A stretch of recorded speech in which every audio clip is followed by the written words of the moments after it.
मुगल वंश का संस्थापक बाबर एक लुटेरा था। उसने उत्तर भारत में कई लूट को अंजाम दिया। मध्य एशिया के समरकंद राज्य की एक बहुत छोटी सी जागीर फरगना, जो वर्तमान में खोकंद में 1483 ईस्वी में बाबर का जन्म हुआ था। उसका पिता उमर शेख मिर्जा तैमूर शाह तथा माता कुनलुक निगार खानम मंगोलों की वंशज थी। चंगेज खान भी मंगोल था। मंगोल पहले बौद्ध थे, बाद में मुस्लिम बन गए। कुछ इतिहासकारों के अनुसार यह मंगोल ही मंगोल और बाद में मुगल हो गए। हालांकि यह शोध का विषय है, पर इस पर अभी कुछ भी नहीं कहा जा सकता है। बाबर ने अपने विजय पत्र में अपने को मूर्तियों की नींव का खंडन करने वाला बताया। इस भयंकर संघर्ष से बाबर को गाजी की उपाधि प्राप्त की। गाजी उसे कहा जाता है जो काफिरों का कत्ल करे। बाबर ने अमानुषिक ढंग से तथा क्रूरतापूर्वक हिंदुओं का नरसंहार ही नहीं किया, बल्कि अनेक हिंदू मंदिरों को भी नष्ट कर दिया और तोड़ दिया। इतिहासकारों के अनुसार 1528 में बाबर के सेनापति मीर बाकी ने अयोध्या में राम मंदिर तोड़कर बाबरी मस्जिद बनवाई थी। बाबर एक तुर्क था। उसने बर्बर तरीके से हिंदुओं का कत्लेआम कर अपनी सत्ता कायम की थी।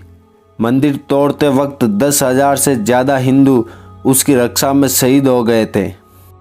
भारत के प्रथम मुगल सम्राट बाबर के आदेश पर मंदिर की जगह मस्जिद का निर्माण किया गया। मीर बाकी ने इसका नाम बाबरी मस्जिद रखा। 1940 के दशक से पहले मस्जिद को मस्जिद ई जन्म स्थान कहा जाता था। ध्वस्त मंदिर के स्थान पर मंदिर के ही टूटे स्तंभों और अन्य सामग्री से आक्रांताओं ने मस्जिद जैसा एक ढांचा जबरन वहां खड़ा किया, लेकिन वे अजान के लिए मीनारे और वजू के लिए स्थान कभी नहीं बना सके। उस दौरान इतिहास अनुसार राम मंदिर को बचाने के लिए 15 दिन तक संघर्ष चला था। अयोध्या में रक्त की नदियां बह गई थी। 10,000 से अधिक हिंदू शहीद हो गए और अंत में आक्रांताओं ने मंदिर को तोपों से उड़ा दिया। हालांकि बाद में जब हिंदुओं का जोर चला तब फिर मंदिर को वहां स्थापित किया गया, लेकिन उसे फिर से तोड़ दिया गया। 1528 से 1949 ईस्वी तक श्री राम जन्मभूमि स्थल पर मंदिर निर्माण हेतु 76 से अधिक संघर्ष और युद्ध हुए। इस पवित्र स्थल हेतु श्री गुरु गोविंद सिंह जी महाराज, महारानी राजकुंवर तथा अन्य कई विभूतियों ने संघर्ष किया। कुछ इतिहासकार मानते हैं कि राम मंदिर संघर्ष में अब तक 1,76,000 हिंदुओं ने अपने जीवन की आहुतियां दे दी हैं। क्रूर बाबर के कुछ किस्से। कहते हैं कि बाबर के पिता उमर शेख को शराब पीने का बड़ा शौक था। वह बाबर को भी चखने के लिए देता था। बाबर की नसों में तुर्कों के साथ मंगोलों का भी रक्त था। बाबर ने काबुल पर अधिकार कर स्वयं को मुगल प्रसिद्ध किया था। बाद में यही नाम प्रचलित हो गया। हालांकि वह कभी भी अपने को मंगोल या मुगलों से नहीं जोड़ता था। बाबर ने छल कपट से काबुल पर कब्जा किया था। बाबर ने अपनी आत्मकथा तुजुक ए बाबरी में लिखा कि उसका पहला शिक्षक शेख मजीद बेग एक बड़ा अय्याश था, इसलिए बहुत गुलाम रखता था। आगे उसने दूसरे शिक्षक कुली बेग के बारे में लिखा कि वह न नमाज पढ़ता था न रोज़ा रखता था, वह बहुत कठोर था। तीसरे शिक्षक पीर अली दोस्तगाई के बारे में उसने लिखा कि वह वैद, हसोड़, ठिठोलिया और बदकारी में माहिर था।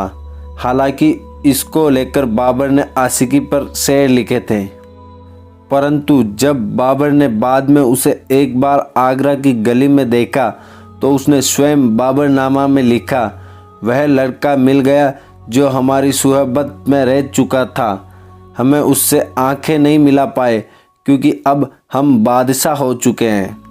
बाबर कट्टर और क्रूर था। उसने अपने पहले आक्रमण में ही बाजौर के सीधे साधे 3,000 से अधिक निर्दोष लोगों की हत्या कर दी थी। यहाँ तक कहा जाता है कि उसने इस युद्ध के दौरान एक पुश्ते पर आदमियों के सिरों को काटकर उसका स्तंभ बनवा दिया। यह नरसंहार उसने बेरा पर आक्रमण करके भी किए थे।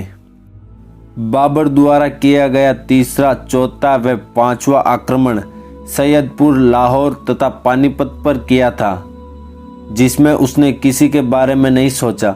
उसके रास्ते में बूढ़े, बच्चे और औरतें जो भी कोई आया वह उन्हें काटता रहा। वह किसी भी कीमत पर अपने साथ ज़्यादा से ज़्यादा धन लूट कर ले जाना चाहता था। कहते हैं कि गुरु नानक जी ने बाबर की इन विविध अत्याचारों को अपनी आंखों से देखा था। उन्होंने इन आक्रमणों को पाप की बारात और बाबर को यमराज की संज्ञा दी थी। बाबर का टकराव इब्राहिम लोदी सहित कई शासकों के साथ हुआ, लेकिन किसी ने उसे ज़्यादा परेशान नहीं किया।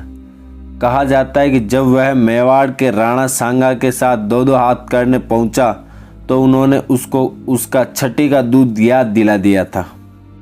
बाबर ने चगताई तुर्की भाषा में अपनी आत्मकथा तुजुक-ए-बाबरी लिखी। इसे इतिहास में बाबरनामा भी कहा जाता है। बाबर का टकराव दिल्ली के शासक इब्राहिम लोदी से हुआ। बाबर के जीवन का सबसे बड़ा टकराव मेवाड़ के राणा सांगा के साथ था। बाबरनामा में इसका विस्तृत वर्णन है। संघर्ष में 1927 ईस्वी में खानवा के युद्ध में अंत में उसे सफलता मिली। कहते हैं कि बाबर ने मुसलमानों की हमदर्दी पाने के लिए हिंदुओं का नरसंहार ही नहीं किया, बल्कि अनेक हिंदू मंदिरों को भी नष्ट किया। उसके एक अधिकारी ने संभल में एक मंदिर को गिराकर मस्जिद का निर्माण करवाया। उसके सदर शेख जैना ने चंदेरी के अनेक मंदिरों को नष्ट किया। यही नहीं, ग्वालियर के निकट उर्वा में अनेक जैन मंदिरों को भी नष्ट किया था। बाबर की आज्ञा से मीर बाकी ने अयोध्या में राम जन्मभूमि पर निर्मित प्रसिद्ध मंदिर को नष्ट कर मस्जिद बनाई थी। तो आशा है कि आज का वीडियो आपको बहुत अच्छा लगा होगा। ऐसे और ज्ञानवर्धक वीडियो के लिए आप हमारे चैनल को जरूर सब्सक्राइब करें। तब तक के लिए धन्यवाद। जय हिंद, जय भारत, इंकलाब जिंदाबाद।